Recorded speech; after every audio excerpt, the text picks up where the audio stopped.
Elijah didn't sleep that night. Neither did his mom. The cop from the video, the one who showed up at their door, acted like nothing was wrong, smiled, said he was there to help. But his eyes? Cold, calculating. They didn't say a word, just nodded, closed the door, locked every bolt. Elijah's lawyer, Danielle, had a backup copy of the footage. She sent it to an independent investigator. That's when things got even darker. The investigator called 2 hours later, panicked. "This goes way beyond mall security. You need to see this." He emailed over a file. It was a scanned employee handbook.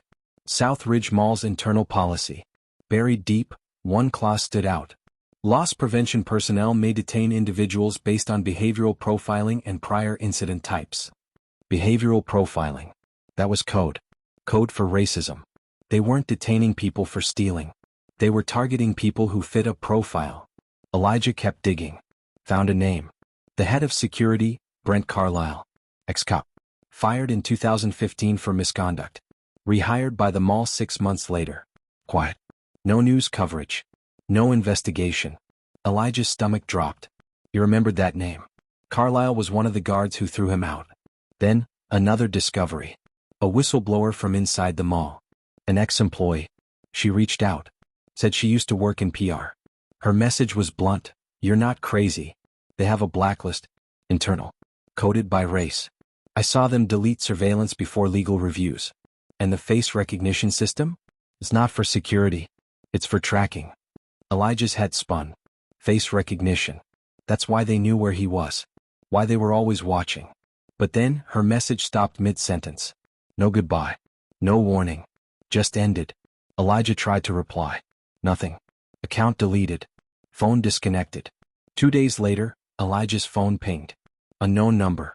One photo. A picture of his middle school. Empty. Taken from inside a car. Message below it, "You're not safe anywhere." His mom collapsed crying. Danielle called a federal contact. Said it was time to go public. National press. Full exposure. They prepped the files. Uploaded everything to a secure drive. Ready to go live. But just before the press conference, Danielle's car was found outside her office. Windows smashed. Laptop missing. Elijah called her. No answer. Hours passed. Still nothing. Then on the news. Local civil rights attorney reported missing. No signs of foul play. Just vanished. Elijah sat on his porch holding the flash drive. Everyone who helped was disappearing. Someone was scrubbing the truth. And fast. But before Danielle disappeared, she left behind one clue. A single file. Audio only. Titled, "The Meeting." Elijah played it. And what he heard changed everything. Voices. 3 men. One of them, Brent Carlisle. Another? The cop. The third? A deep voice. Come. In control. No more leaks, it said. If this gets out, we lose everything. The donors. The contracts. You know what to do. Then silence. Then laughter. Elijah replayed the voice. Again. And again. Then his jaw dropped. That voice, he knew it. It belonged to someone in power. Someone who had spoken at his school just months ago. Someone who claimed to be a champion of justice. Elijah looked at his mom. What if this isn't just the mall? What if it goes all the way to City Hall? He copied the audio. But before he could send it, his screen glitched. Then went black. Every file on the drive, gone. Deleted in real time. And across town in an abandoned parking garage, Danielle's car just started moving. Danielle was alive. Barely. Tracked to an empty building 2 cities over. Bruised. Disoriented. But breathing. They'd taken her phone. Her laptop. Everything. But not the truth. When she was found, she had one thing clutched in her hand. An old flash drive. Unmarked. But inside. The real bombshell. Footage. From the mall's internal servers. Somehow she'd retrieved it. It showed Elijah being thrown out. But not just that. It showed meetings. Dozens. Executives. Police. Even city officials. All laughing. Reviewing face scans. Choosing who to follow. Who to blacklist. Who to humiliate. They called it the pattern. A predictive policing experiment. Funded by a private donor. And Elijah was their test subject. Chosen. Watched. Tracked for 2 years. From middle school to high school. Every interaction.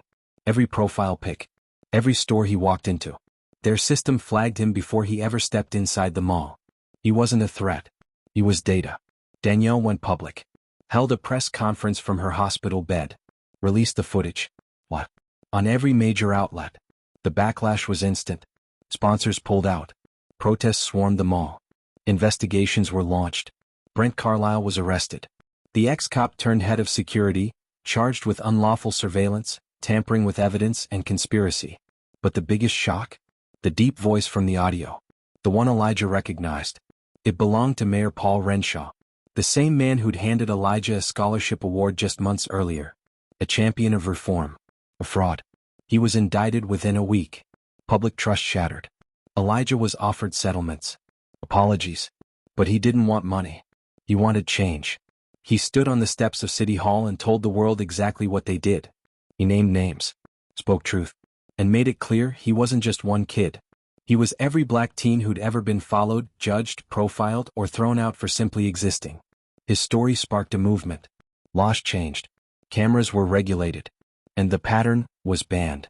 Elijah returned to the same mall a year later. Not as a customer. As a keynote speaker. The campaign they tried to silence became a national PSA. See me, not your fears. Like and subscribe to our YouTube channel. Thank you. This time not as a suspect, but as a symbol of truth, of justice, of a system cracked wide open. And just as he stepped off the stage, a little boy ran up. Are you the kid from the video? Elijah smiled. No, he said. I'm the kid who made sure they can't do it again. The end. Thank you. Please like and subscribe to our YouTube channel.